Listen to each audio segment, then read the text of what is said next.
Good evening, everyone. I'm Zach Wheeler. Thanks for joining us for AT News at 5. Police in Syracuse are holding a press conference right now. It's about to get underway on the latest concerning Syracuse men's basketball coach Jim Boeheim, who accidentally hit and killed a pedestrian on I-690 last night. Let's go live now to that picture to see as they're set to begin, and we will listen in to what we are learning right now.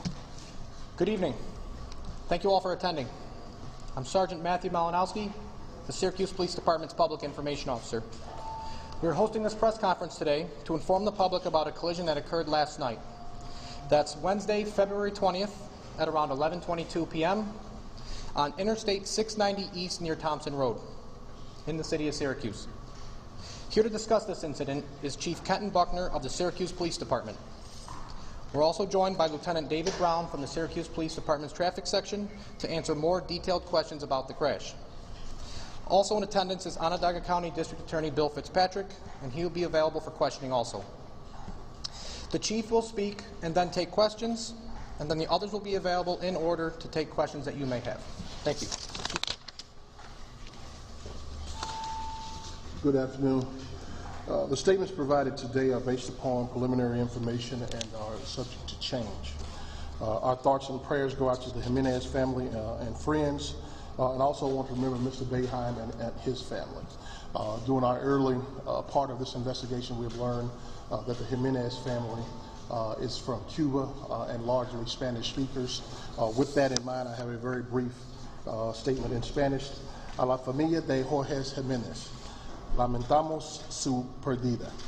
Nuestros pensamientos y oraciones están con su familia y amigos. On Wednesday, February the 20th, 2019, at approximately 11:22 p.m., Syracuse police responded to 690 East near the Thompsonville Road for a crash. Upon officers' arrival, they found a 51-year-old victim, later identified as Jorge Jimenez of Syracuse, who had been struck by a vehicle. The victim was transported to Upstate University Hospital, where he was later pronounced dead. Our preliminary investigation indicates that the victim was an occupant in a vehicle that had lost control, striking the guardrail. The occupants then exited the vehicle and proceeded to walk on the highway with close proximity to that vehicle. An oncoming vehicle noticed the disabled car and tried avoiding the vehicle, which was in the middle of the road. As a result, the driver, James Boeheim, 74, of Fayetteville, New York, struck the victim who was crossing to the median. Both drivers remained on the scene and were cooperative with the investigation. Field sobriety and alco sensor tests for both drivers were negative for any signs of impairment. There are key points that we want to make sure that we emphasize that we have for the early parts of our investigation. They are that we received multiple calls on the incident, including one from Mr. Boeheim. Thus far, everyone has been totally cooperative with our investigation. We have interviewed 2 of the 3 occupants of the victim's vehicle and Mr. Boeheim this afternoon. I would like to reinforce that we have no reason to believe that either of the drivers of the vehicles was impaired at the time of the incident. In the near future, there will be an analysis of both vehicles, including data recovery and assessment of the damages. There will be reconstruction of the scene and analysis of the mechanics of the crash. And then lastly, we would conduct at the conclusion of our investigation, we present a file to the District Attorney's Office for their review, and Mr. Fitzpatrick is here to take any questions that you may have for his office. That's all we have now for that. Again, we're about less than 48 hours into this investigation, so please remember that this is still an ongoing investigation and we have limited information for you, but we will take your questions at this time. All right, as we hear right now, Syracuse Police giving us an update live right now from Syracuse on the latest. Just if you're joining us last evening, Syracuse University's men's basketball coach Jim Boeheim led his team to a win over Louisville at the Carrier Dome.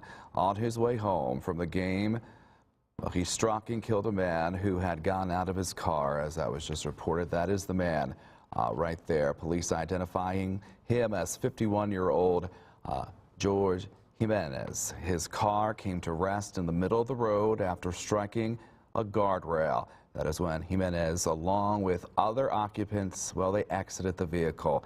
And police say Boeheim struck Jimenez as he tried to avoid the accident scene. Field sobriety tests, as we just heard moments ago from Syracuse police, came back negative for all of those involved. This investigation is ongoing, and Boeheim is cooperating with officials. Now, he did issue a statement not too long ago, and here it is saying, quote, "I am heartbroken that a member of our community died as a result of last night's accident. Julie and I extend our deepest sympathy to the Jimenez family.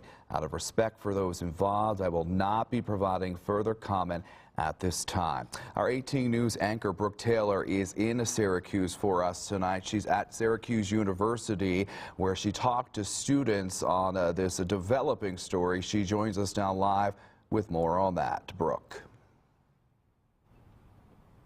Yeah, Zach, as you can imagine, we've been speaking to all the students here, and this is really what everyone's talking about. You can't find a student that hasn't heard about what's happened.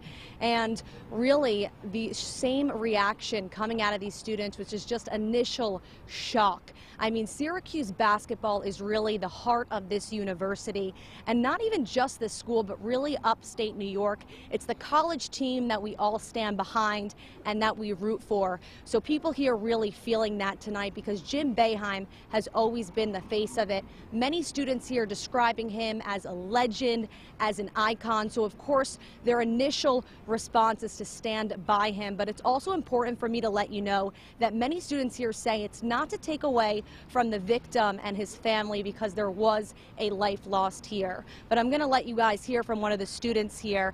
Tell me your initial reaction to this. What were you feeling? I was extremely shocked. One of my friends who walked late into class, he told me about it, and I was so shocked. Everybody heard what he said to me, and so we stopped class. Even the professor was listening, and we started talking about it, and it was just so unexpected, the whole incident. And you're a junior here at Syracuse. The Syracuse basketball team is a huge part of school. Tell me about that. Oh, it's definitely huge. That was one of the main reasons I came to Syracuse in the first place. I live in Brooklyn myself, and I've always watched Syracuse basketball games ever since the Carmelo Anthony time. And being such a big follower of the basketball team and Jim Boeheim, it was huge. Like, having heard this was, you know.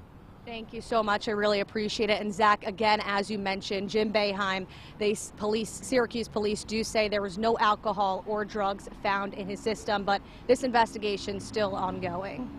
All right, Brooke, thank you so much. We appreciate that. We're joined now by our sports director, Andy Malinowski, who has covered Jim Boeheim not only in Syracuse, but here for us here in Elmira. Just a heartbreaking situation, especially for a coach with such a, a legacy. Mm-hmm. Yeah, no question about it, Zach. And certainly, first and foremost, our thoughts and prayers with him and his family. Such a tragedy up in Syracuse. And Jim Boeheim, certainly, without question, is the face of Syracuse and really all of upstate New York as well. Jim Boeheim, his legacy, his lineage, his history there is second to none. And now, obviously, you don't want to take anything away from the situation. And the life has been lost here. It's very tragic. But there is going to be that question that comes up from a PR standpoint. Will he coach on Saturday?